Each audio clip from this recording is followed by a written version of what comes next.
Hello, everybody. It's Grandma. Hi. It's getting to be late at night, and we like to do bedtime stories.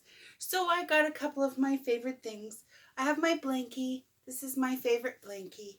And I have a dolly that my grandma made for my sisters and I when we were little. So she's going to join us today. And this is a teddy bear that I like to have around my house. You didn't know grandmas keep bears and toys, did you? Well, I don't know, maybe your grandma does. But there's a really good book I'd like to read to you. It's called Goodnight, Opus by Berkley Breathed. And it's got really cute pictures. This is somebody who did a lot of different cartoons and comics for the newspaper back in the day. And they made a really fun nighttime bedtime story. It's a little long, but hopefully you can follow along. And hopefully, even though it's getting dark in here, you'll be able to see the pictures. I guess we'll find out, won't we? So look at that. That's a grandma sitting in the chair. And I have to turn it towards me to read it with my glasses here. Which book, dear Opus, may I read to you tonight? Asked Grandma with love at the start of that night. Why, my favorite, I said, the one with the rhymes. The same one you've read me 209 times. And just as it is with all proper grannies, she ordered me into my pink bunny jammies. Then she said and sat. Hush. And her voice filled the room. Good night, she said softly. Good night to the moon. We know this story. And good night to the lamp and the little toy boat. Good night to the mittens all hanging and soaked. Good night to the floor, good night to the walls, good night to the rug and the door and the halls. Good night, Tiny Mouse, and good night, blue moonshine. Good night, Grandma read the 210th time. He's sitting over here, and Grandma's over here, and she's reading his favorite book while he's in his bunny pajamas. That is so cute.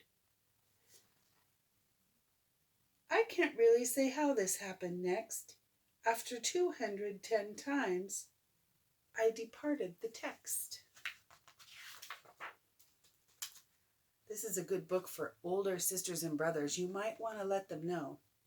So look at, here he is, Opus, and he's looking out the window. He departed the text. That means he started daydreaming, I think. Good night, I yelled, jumping. Good night, far away. Good night to you all in my Milky Way. Milky Way is the stars in the sky. There's a whole stripe of them that you can see on some really good nights. Sit back down, Grandma said. Get back into bed. There's no one up there, and that's not what I read.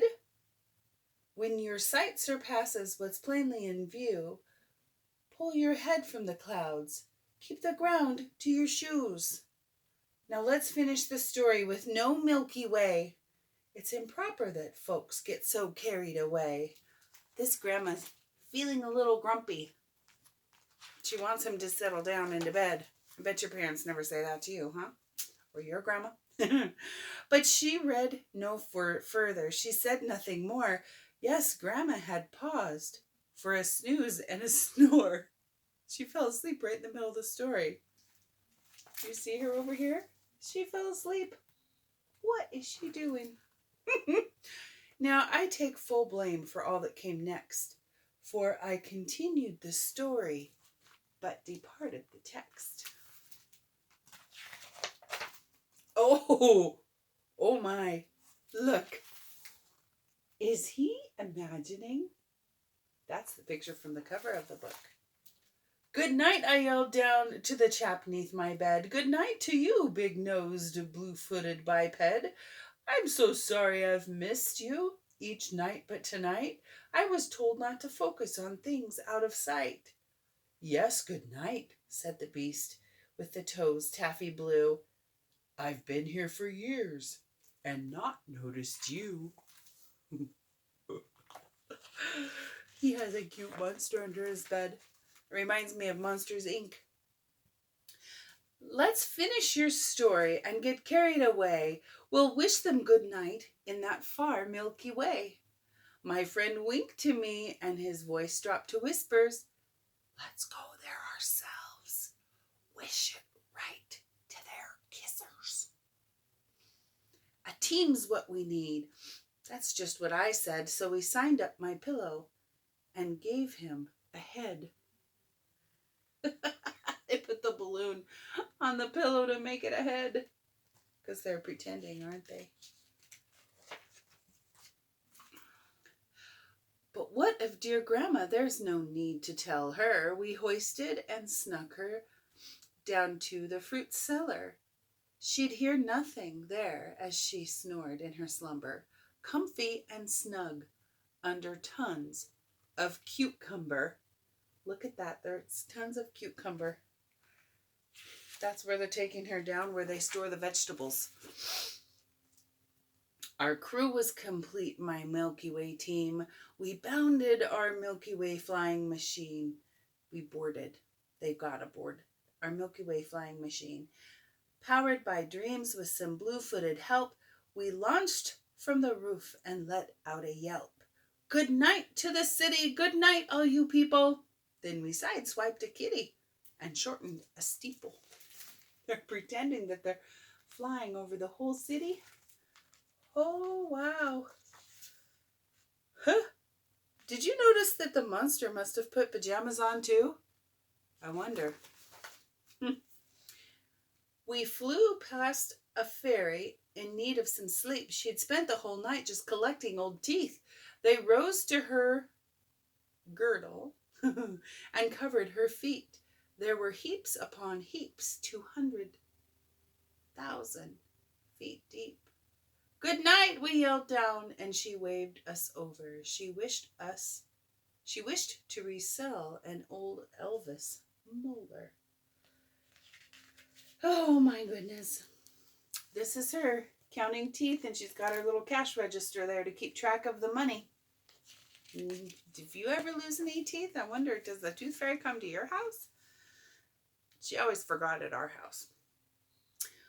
We dropped in to check on the Washington scene, where I talked to Abe Lincoln and told him our scheme. He said he himself had chased a few dreams, but now that he's marble, he wished for small things. And what, I then asked, would you most like to do? A swan dive, he said. So we stripped and did too. He's imagining that the statue of Abe Lincoln is in his pajamas and he's jumping into the water by the Washington Monument, I think. Oh, wow. As we flew past the sailors of Blue Mist Lagoon, where for 10,000 years they fished for the moon, they've seen it up there and they just want to hook it. They dream that one day they might baste it and cook it. Good night, I called down. We'd help, but we're late.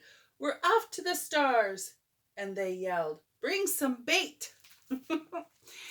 There's an old legend, a story about people who are trying to hook the moon, and those are their flying ships. That would be an interesting book to find at the library. Oh no! Look, they encountered an airplane. Good thing they're just make-believing, huh? We flew through the clouds, and that's where we met all those wonderful folks above that big jet. We yelled them good night till our faces turned purple, but theirs turned to white like they'd swallowed a gerbil. We haven't a clue as to what caused the scare. They slipped by quite nicely, with inches to spare. Then we soared higher up till the whole sky was filled with lovable friends that the Milky Way spilled. They just missed the airplane. That's a scary idea. There all above us, 6 billion udders. No cow dads around, just milky cow mudders. Good night, I cried out. Good night, one and all. Then they served us ice cream for a Milky Way ball. 'Twas time to go home, and they wept and said no. Then they kissed us good night, all 6 billion or so. So here is the freshest of up to now tips. If you're due a cow smooch, avoid those cow lips. Can you make cow lips? Grandma probably shouldn't make cow lips, huh? Anyway, this is their fantasy. This is what they're making believe, is that they're clear up in the stars and that the Milky Way is actually mommy cows who will give them ice cream and want to kiss them goodnight. Look at her big lips.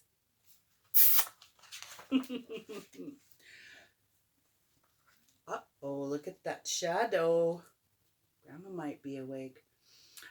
I found my way home and collapsed on the floor not long before Grandma showed up at the door. I told her all of what happened that night, that I stepped out for once and followed my sight, and that sometimes it's good that we look for a way to depart from our text and get carried away. They're all in a heap. They made it home. For years I've thought back to how Grandma had listened to all the great things that I said she'd been missing. How that night she had paused at the front of my bed and smiled at those Milky Way cows overhead. I sure like to think that one night or the next, she paused and she's looking at the stars because she believed what he said. Oh, I'm hoping. We're going to read that part again. For years, I've thought back to how Grandma had listened to all the great things that I said she'd been missing.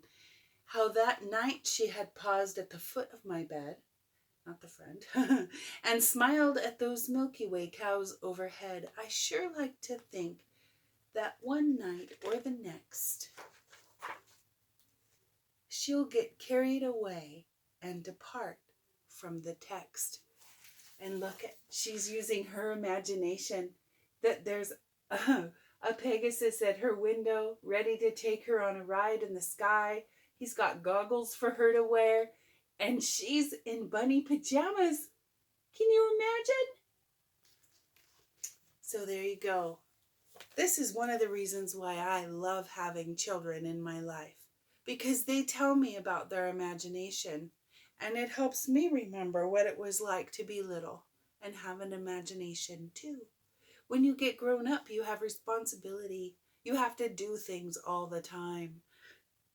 But sometimes it's fun to just play, isn't it? Whether it's playing with a fairy garden, or maybe playing with crayons or coloring in a coloring book.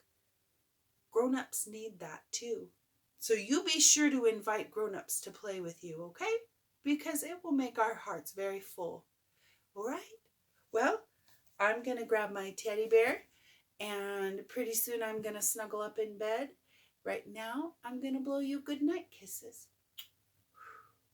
And you can grab them and put them right on your head. How about that? All right. Good night. Thank you for listening.